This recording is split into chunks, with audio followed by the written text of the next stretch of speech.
Hello everyone, welcome to Naiba Learning Classes. Guys, today we are going to study about introns and exons. So first we will see what is the meaning of introns. Okay, so here introns are those specific regions of genes which do not code for amino acid. तो यहाँ पर क्या है, intron जो है वो ऐसे specific reason है. किसका स्पेसिफिक रीजन है? जीन का. अब आपको ये पता होना चाहिए कि जीन क्या है. जीन जो है वो डीएनए का एक छोटा सा सेगमेंट है. डीएनए के छोटे से सेगमेंट को हम क्या कहते हैं? जीन कहते हैं. तो उस जीन में जो एक स्पेसिफिक रीजन होता है वो अमाइनो एसिड को कोड नहीं करता. ऐसा स्पेसिफिक रीजन जो जीन में है which do not code for amino acid is called introns. I hope आपको समझ आ रहा होगा कि इंट्रॉन किसे कहते हैं. नेक्स्ट लाइन देखते हैं. They are not transcribed into mRNA. अब जैसा कि मैंने कहा, इंट्रॉन्स जो होते हैं अमाइनो एसिड को कोड नहीं करते, इसलिए यहाँ पर जेनेटिक इन्फॉर्मेशन भी अमाइनो एसिड से नहीं मिल रही. इसलिए इंट्रॉन जो हैं they do not transcribed into mRNA. Okay, so intron are not transcribed into mRNA.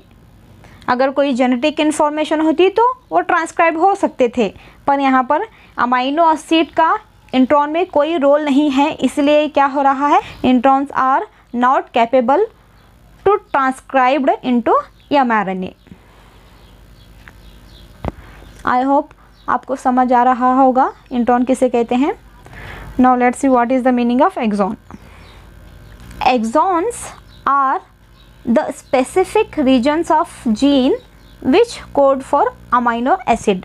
तो यहाँ पर देखिए, एक्सॉन्स जो होते हैं ये भी एक जीन का स्पेसिफिक रीजन है जहाँ पर अमाइनो एसिड कोड हो रहा है. इंट्रॉन में क्या हो रहा था, स्पेसिफिक रीजन ऑफ जीन जो है अमाइनो एसिड को कोड नहीं कर रहे थे. अब यहाँ पर एक्सॉन जो है ये भी एक स्पेसिफिक रीजन है जीन का. यहाँ पर इस स्पेसिफिक रीजन में क्या हो रहा है, अमाइनो एसिड कोड हो रहे हैं. जीन के जिस स्पेसिफिक रीजन में अमाइनो एसिड कोड हो रहा है उसे हम क्या कहते हैं, एक्सॉन कहते हैं. ओके, अब यहाँ पर सेकेंड पॉइंट आप देख सकते हैं, they are transcribed into RNA. तो यहाँ पर क्या हो रहा है, अमाइनो एसिड कोड हो रहे हैं, इसलिए इनके पास क्या है, जेनेटिक इन्फॉर्मेशन है, इसलिए they transcribed into RNA. Okay, I hope कि आपको इंट्रॉन और एक्सॉन का कॉन्सेप्ट क्लियर हो चुका है. गाइस, मिलती हूँ मैं फिर अपने नए वीडियो में. तब तक के लिए bye and take care, and please don't forget to subscribe my channel and click the bell icon for more updates. Thank you.